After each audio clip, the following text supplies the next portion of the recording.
क्रांतिकाऱ्यांना निवेदन असा संपूर्ण आंदोलनाचा महाराष्ट्रामध्ये घेण्यात आलं।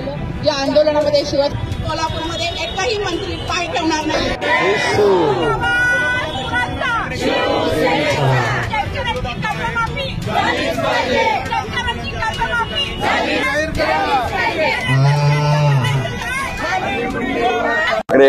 संपूर्ण महाराष्ट्रभर शिवसेना पक्ष प्रमुख, महाराष्ट्राचे कुटुंब प्रमुख, माजी लोकप्रिय मुख्यमंत्री सन्माननीय उद्धवजी ठाकरे साहेब यांच्या संपूर्ण नेतृत्वाखाली हे आंदोलन घेण्यात आलेलं आहे।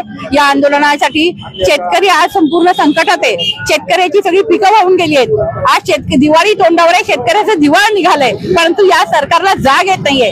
हेक्टरी 50,000 अनुदान सरकारने कुठलेही पंचनाम्याची नाटकं न करता दिलंच पाहिजे। हा मी सगळ्यांना सरकारला इशारा देते की जर अनुदान शेतकऱ्याच्या खात्यात आलं नाही तर आम्ही त्या मंत्र्यांचं फिरणं मुश्किल करू। सोलापुरात एकही मंत्री पाय ठेवू देणार नाही हे मी सरकारला आत्ता आव्हान देते।